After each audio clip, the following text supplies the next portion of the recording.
mengapa perempuan sekolah tinggi jika pada akhirnya hanya untuk di dapur, mengurus anak, dan melayani suami? Ungkapan ini seringkali kita temui di kehidupan sehari-hari, baik di media sosial, sekolah, maupun lingkungan keluarga. Secara tidak langsung, ungkapan tersebut menyudutkan perempuan dan menganggap bahwa laki-laki lah yang pantas memiliki pendidikan tinggi. Kesetaraan gender merupakan salah satu hak asasi manusia. Hak untuk hidup secara terhormat, bebas dari rasa ketakutan, dan bebas menentukan pilihan hidup. Simak perbincangan kami dalam rubrik Ruang Tokoh bersama tokoh wanita sukses ternama From Zero to Hero.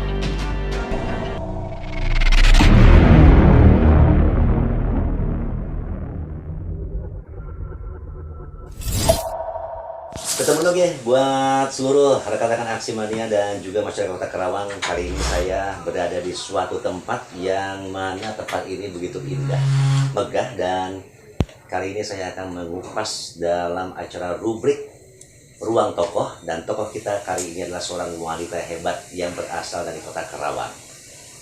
Selamat siang. Ibu. Ini dia tokoh yang benar-benar fenomenal di Kota Karawang dan juga kali ini memiliki jabatan sebagai anggota Dewan DPRD Provinsi Jawa Barat. Betul Ibu ya? Siap. Dengan Ibu Sri Rahayu Agustina. Oke. Kalau nggak salah dapil 10 ya? Ya, dapil 10 Karawang Purwakarta. Dan Ibu, kali ini kegiatannya apa aja nih? Hari ini kan libur panjang ya. Hmm. Paling nanti sore kita akan ikuti kegiatan Karawang Mengaji. Jadi kegiatan hari ini baru itu, dan yang lain-lainnya karena hari libur pastinya kumpul dengan anak dan keluarga. Dan kegiatan yang kemarin sempat juga ramai dibicarakan di media sosial maupun sampai viral di seluruh Indonesia, baru aja menggelar acara dengan fraksi di seluruh Jawa Barat, Ibu ya? Ya. Itu tujuannya apa, Bu? Ya, yang pertama memang DPD Golkar Jawa Barat itu mengadakan Bimtek fraksi Golkar seluruh Jawa Barat. Intinya untuk pembekalan untuk para kader Partai Golkar, khususnya fraksi di seluruh Jawa Barat. Pembekalan ini yang pertama memang ada bagaimana kita memenangkan pileg, pilpres, dan pilkada. Dan kemarin pembicaranya ada Pak Doli dari Komisi 2 kaitan beberapa hal tentang undang-undang pemilu yang hari ini gonjang-ganjing, MK yang tertutup terbuka. Tapi sementara kami dari Partai Golkar berharap pemilu 2024 ini adalah pemilu yang terbuka. Biar bagaimanapun rakyat bisa memilih siapa yang akan menjadi perwakilannya untuk di DPRD, kabupaten, provinsi maupun di pusat. Itu harapan dari Partai Golkar itu sendiri. Dan kemarin pembukaan juga dihadiri oleh yang membuka adalah Ketua DPD Golkar Jawa Barat, Pak TBAC beserta jajarannya. Dan selanjutnya besoknya kita kan ada pembicaranya adalah Pak Nusron. Pak Nusron ini adalah salah satu Bapilu Pusat yang memenangkan Pak Erlangga untuk menjadi presiden ataupun wakil presiden. Tapi saat ini keputusan Munas masih tetap bahwa Pak Erlangga adalah calon presiden dari Partai Golkar. Nah, hari ini sedang bagaimana kita berkoalisi dengan beberapa partai politik. Tetapi kami kan sudah mempunyai KIB. Jadi ada PAN, ada P3 yang sudah bergabung dengan kami di pusat, dan kami tinggal menguatkan siapa lagi yang akan bergabung dengan kami. Intinya kami berharap Pak Erlangga ini adalah menjadi presiden dan Golkar bisa menang di khususnya kami di Jawa Barat. Jadi pemenangan Pak Erlangga ini hanya kalau menang di pulau di Banten gitu ya, Banten, terus Jawa Barat ya. Kan kalau daerah-daerah lain kan kecil ya. Betul. Gitu ya. Kan kita harus tahu kalau untuk Jawa Tengah ya ada Pak Ganjar gitu ya. Paling yang bisa kita ambil ya, mudah-mudahan bisa kita ambil dengan kepiawaian Pak Erlangga, dengan hari ini Pak Erlangga dengan prestasi yang luar biasa. Jadi mudah-mudahan harapan kami sebagai kader Partai Golkar tetap masih mengusung Pak Erlangga untuk menjadi presiden. Itu kemarin Pak Nusron. Nah, selanjutnya adalah dari LSI, ternyata hasil surveinya cukup bagus untuk daerah Jawa Barat untuk Pak Erlangga, tetapi tidak menutup kemungkinan bagi kami juga kalau misalnya hasil surveinya memang harus kami di wakil presiden dengan hari ini tertinggi Pak Erlangga, kenapa tidak? Yang penting kami mempunyai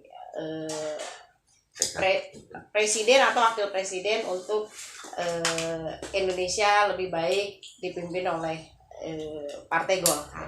Karena kami kan sudah dulu ada Pak Soeharto gitu ya, jadi orang akan rindu dengan kepemimpinan Golkar gitu. Artinya kan mendingan zamannya Soeharto lah kan gitu ya, beas murah, segala-gala murah gitu ya. Itu kan bahasa-bahasa dari kalangan masyarakat yang memang hari ini merindukan seorang pemimpin yang pro kepada rakyat ya. Dan selanjutnya juga terakhir itu ada dari Pak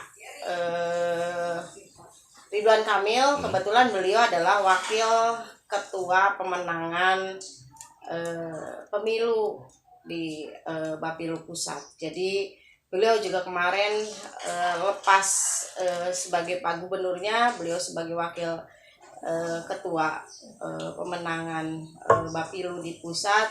Beliau memberikan visi misi beliau, mudah-mudahan bisa maju kembali menjadi gubernur di Jawa Barat. Dengan hasil survei beliau, memang saya tidak akan menyebutkan berapa hasil survei ya, karena itu kan rahasia kami, biarkan itu menjadi konsumsi kami gitu kan. Yang jelas kami bangga dengan kinerja beliau sebagai khususnya kami ya di fraksi Golkar DPRD Provinsi Jawa Barat, akan terus mengawal akan menjadi kebijakan Pak Gubernur sampai masa akhir jabatannya, karena beliau akan selesai di September 2023 yang akan datang. Nah, ini juga harapan kami, mudah-mudahan gitu kan, rekomendasi tetap turun lagi ke Pak RK untuk melanjutkan kepemimpinannya dan melanjutkan pembangunannya yang belum selesai di Jawa Barat. Ya. Secara garis besar Bu, kemarin juga dikatakan oleh Pak Nusron Wahid sebagai ketua Bapilu pemenangan Partai Golkar Pusat benar-benar menolak ya untuk demokrasi proporsional tertutup, betul ya? Artinya kalau seandainya terjadi, benar-benar terjadi dengan proporsional tertutup, apakah akan banyak yang mengundurkan diri dari pemilihan caleg misalnya, atau mungkin yang lainnya? Ini kan kemarin saya lihat di berita-berita bahwa ada 8 partai politik yang menolak tertutup ya, termasuk fraksi Golkar, partai kami, Partai Golkar. Nah, kami tidak ingin berandai-andai terlebih dahulu. Kami berfokus bahwa hari ini pileg ini adalah berharap terbuka. Nah, kalau tertutup itu kan kita juga belum ada keputusannya. Betul. Ya begitu. Saya tidak bisa berkomentar kaitan dengan tertutup. Yang jelas sampai hari ini tidak ada pernyataan dari Partai Golkar menyetujui tertutup. Jelas kami masih berjuang, harapan kami masih terus berharap terbuka, karena semuanya sebenarnya ada plus minusnya. Cuma kelebihan terbuka adalah rakyat tidak memilih kucing di dalam karung. Betul. Jadi siapa yang nanti yang turun, nah itulah pilihan dari rakyat itu sendiri. Itulah kelebihan dari dari terbuka itu sendiri. Tapi memang akhirnya kan kita memang memang harus banyak bersilaturahmi gitu kan dengan masyarakat. Itu mungkin yang sudah kita lakukan kan memang terbuka gitu kan. Tapi kalau tertutup tadi seperti kucing di dalam karung, dan mungkin masyarakat juga banyak yang menolak ketika memang pada akhirnya harus pemilu ini tertutup. Tapi lihat saja, kami 8 partai sedang berjuang bagaimana caranya kita tetap sistem proporsional terbuka. Sebagai kader Golkar dan juga sebagai wakil rakyat dari wanita, program yang terbaru ini kalau nggak salah tuh ada yang namanya Sekoper Cinta ya Bu ya? Ya. Nah, kalau boleh tahu, itu Sekoper Cinta itu apakah itu singkatan dan apa sih isinya? Programnya seperti Ya. apa? Program Sekoper Cinta itu awalnya adalah programnya dari Ibu Atalia. Ya, makanya disebutnya Ibu Cinta. Cita-cita untuk menggapai kalau Ibu Cinta bilang bahwa fenomena hari ini untuk merubah paradigma perempuan, gitu ya. Bagaimana perempuan ini bisa mandiri, perempuan ini bisa sejahtera, gitu ya. Perempuan ini harus bisa menjadi dirinya sendiri, dan perempuan itu harus bisa memberikan bantuan perekonomian di dalam keluarga. Sebenarnya tujuannya seperti itu. Sekoper Cinta ini memang awalnya banyak penolakan dari beberapa anggota DPRD Provinsi Jawa Barat, khususnya kami di Komisi 5, karena leading sektornya ada di Komisi 5 di DP3 AKB. Sebenarnya tujuan Sekoper Cinta itu apa gitu ya. Dan saya mendalami itu. Jadi jangan sampai Sekoper Cinta ini hanya batasan di mana batasan itu hanya sekedar untuk mengejar rekor muri ya. Tetapi kemarin saya ketika di Bandung, Ibu Cinta mengatakan bahwa untuk merubah peradaban di dalam politik gitu kan, di dalam keluarga, bagaimana kita bisa mengurus anak, bisa mengurus keluarga, dan bisa menghasilkan pundi-pundi gitu kan, pundi-pundi rupiah untuk tadi membantu perekonomian di dalam keluarga. Nah, awalnya saya memang menolak program itu. Kenapa? Saya ingin ada awalnya apa sih program ini gitu. Nah, awal itu dan akhir itu kan harus balance. Ya. Benar nggak? Nah, awalnya program ini dengan tujuan tadi. Nah, akhirnya ini apa? Jadi jangan sampai dikumpulin terus apa sih setelah dikumpulkan itu, setelah diberikan materi gitu kan. Materinya kan cuma setengah jam.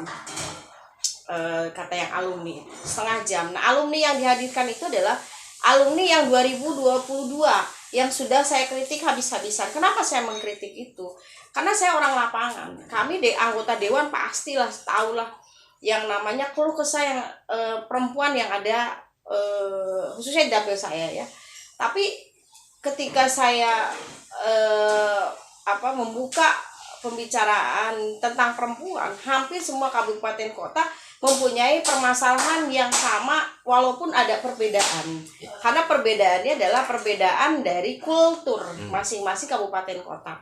Nah, setelah itu kami sepakat bahwa Sekoper Cinta ini harus ada produk yang dihasilkan, apa yang dihasilkan oleh angkatan alumni Sekoper Cinta. Nah, kami memberikan masukan itu kepada DP3A yang waktu itu adalah PLT-nya Ibu Doksis. Jadi saya memberikan pemahaman kepada Ibu Doksis. Setelah ini mereka diwisuda, apa yang bisa dia lakukan untuk meningkatkan perekonomian dalam keluarga.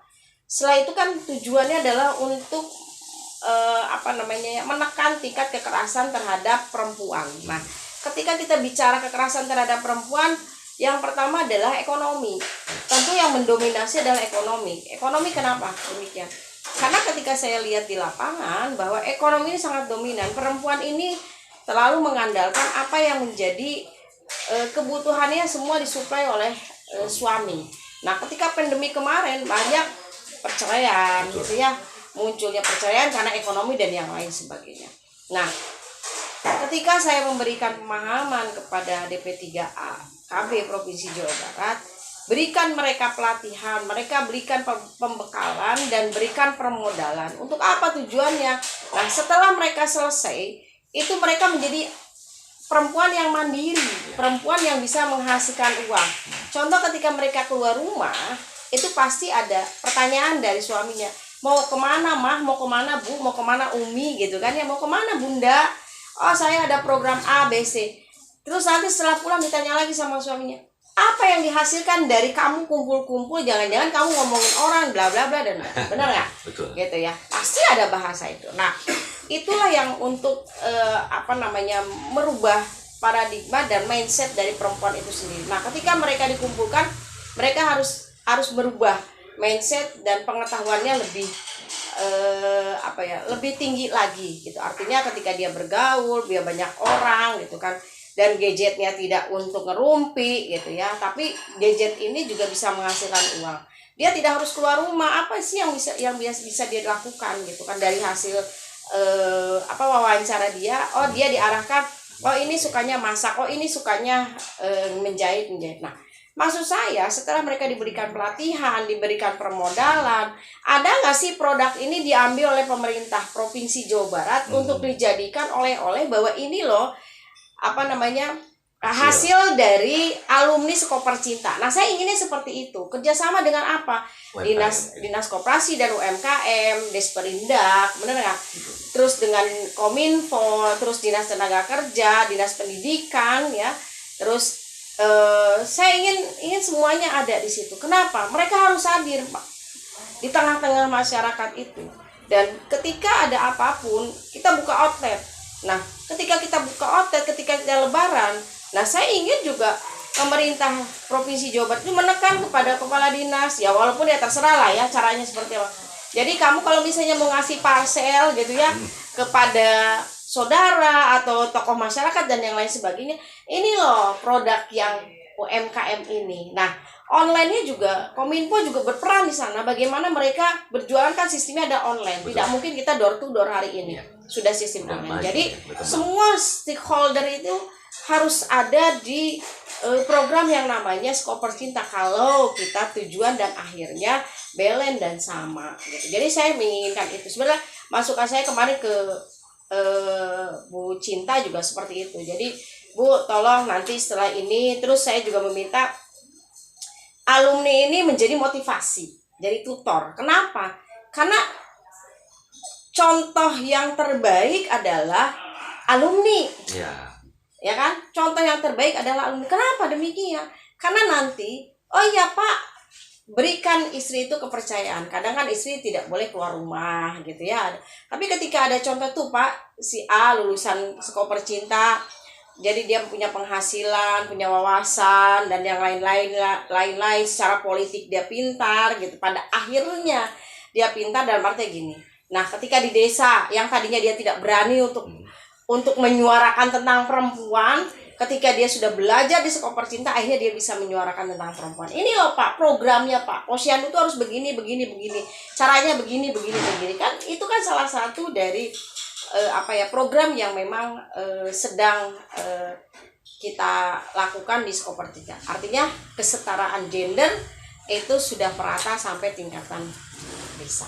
Artinya Sekoper Cinta ini bukan hanya program murni milik partai. Bukan. Milik semua. Ya. Dan 30 menit itu hanya teori saja atau udah termasuk dengan praktek? Oh, belum. Teori. Jadi praktek itu hanya 1 hari dia lakukan dan selebihnya dia di YouTube. Dia banyak belajar di YouTube secara online. Jadi itu yang mereka lakukan. Jadi ini juga sedang kerjasamanya banyak CSR yang masuk ternyata. Dan hari ini kata Bu Cinta kemarin sudah ada dari Korea juga sudah ada, dan hari ini sedang dirumuskan bagaimana Sekoper Cinta ini dari pusat ini terus ada, dan mudah-mudahan ini masuk di dalam program yang percontohan se-Indonesia.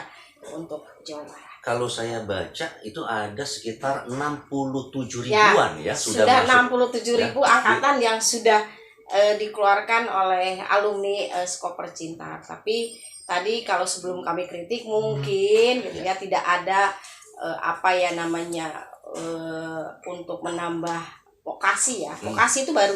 Ya. Jadi harus ada pelatihan, itu baru Pak. Artinya mungkin kayak sistem multi level ya Bu ya. Ya. Jadi nanti alumni-alumni ini menjadi mentor-mentor. Belum untuk itu Kang. membangun- Saya menginginkan sekarang seperti Harus itu. seperti Harus itu ya. seperti itu. Iya, Jadi jadi- motivasinya adalah tujuan tadi, tujuan ikut Skoper Cinta itu apa? Siapa sih yang hari ini menjadi siswa terbaik Skoper Cinta dan sudah sukses? Nah, dia harus datang lagi memberikan motivasi bahwa Skoper Cinta ini adalah program yang baik, program yang bagus, dan ini loh saya contohnya saya sudah berhasil dengan menggeluti satu bidang gitu kan ya, pemasaran.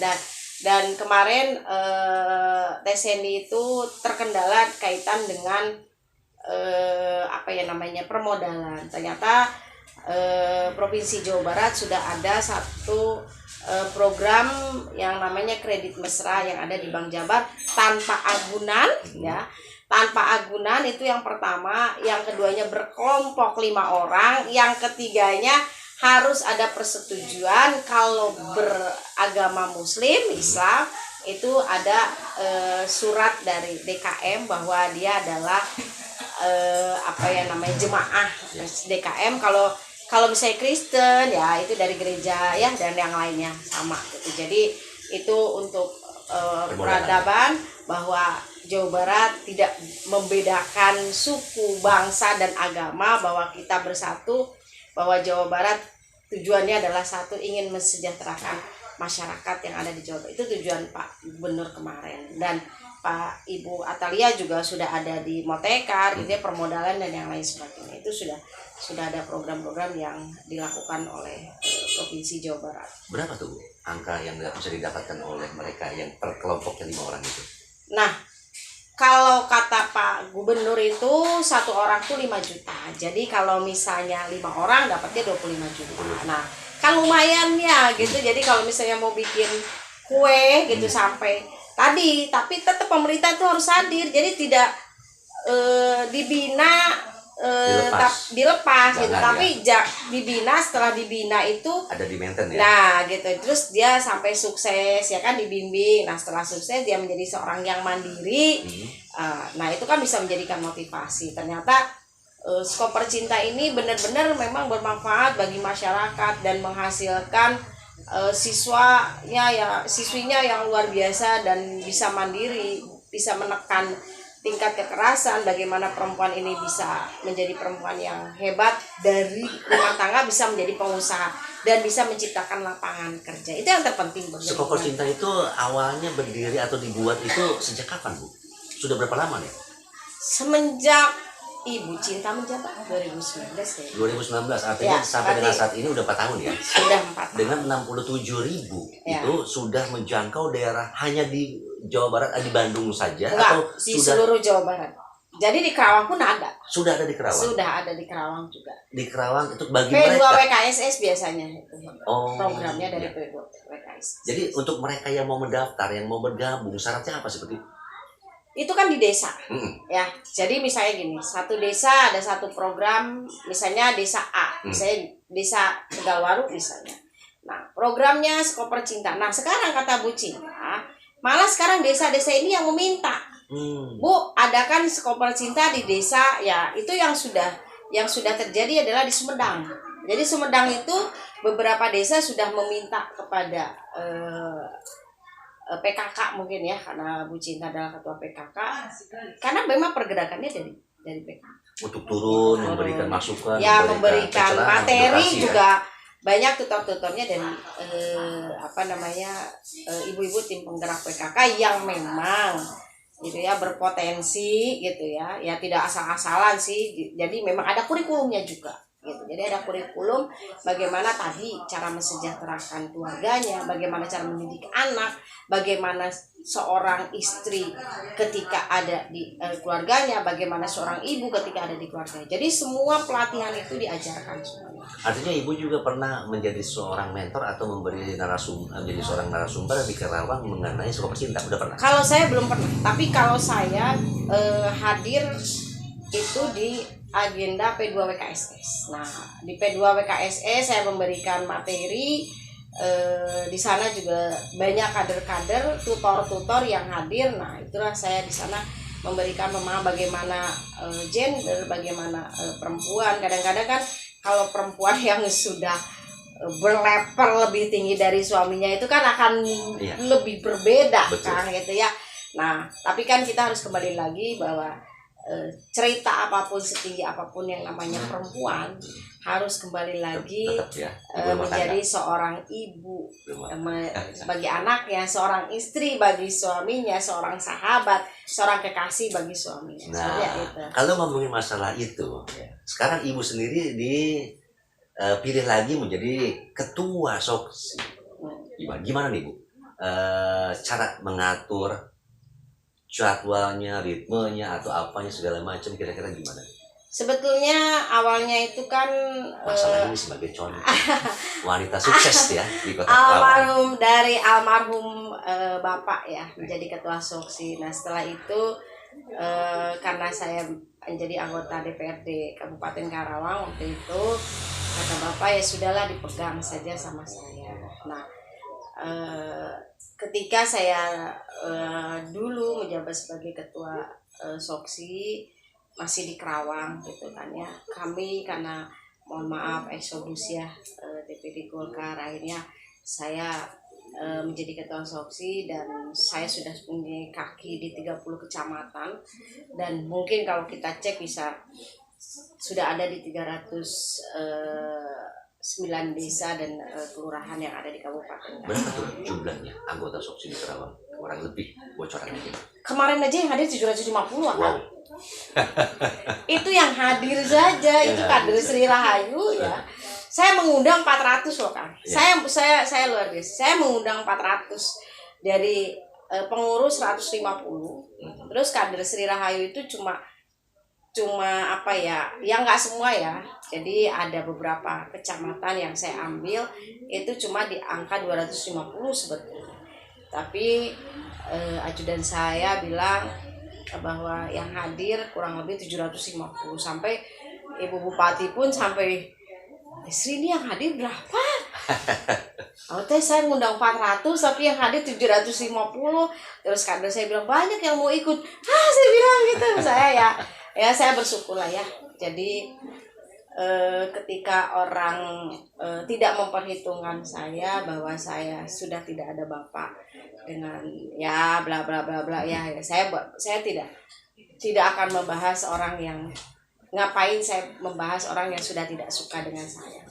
Jadi saya lebih baik bekerja, saya mengabdi untuk rakyat gitu kan ya.